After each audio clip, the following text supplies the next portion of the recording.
অনতিবিলম্বে মুক্তি দান করুন এবং আমাদেরকে রাজপথে আর নামাবেন না। আমরা আন্দোলন সংগ্রাম করেছি দীর্ঘ 15টি বছর ধরে আল্লাহর অপার মেহেরবানিতে জনগণের সহযোগিতায় এবং ছাত্র জনতার আন্দোলনের মাধ্যমে যে ফ্যাসিস্ট হাসিনার বিদায় নিয়েছে, যে হাসিনা এই বাংলাদেশের জনগণের জনগণের দ্বারা দায়িত্বশীল নেতৃত্ব, সেই অধ্যাপক গোলাম আজম, মতিউর রহমান নিজামী, মীর কাসেম আলী, আলিয়াস মুজাহিদ সহ আব্দুল কাদের মোল্লাকে যেমন ফাঁসি দিয়েছিল, আজহার ভাইকেও তেমনি তারা ভয় করত যে দেশের জাগ্রত জনতার নেতা হিসাবে সেই আজহার ভাইকে তারা কারারুদ্ধ করেছিল।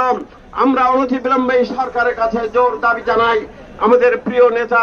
আজহারুল ইসলাম সাহেবকে মুক্তি দেওয়া হোক এবং এই জনগণের ময়দানে আবার তাকে কাজ করার সুযোগ দেওয়া হোক। প্রিয় ভাইরা আমার, আমি বলতে চাই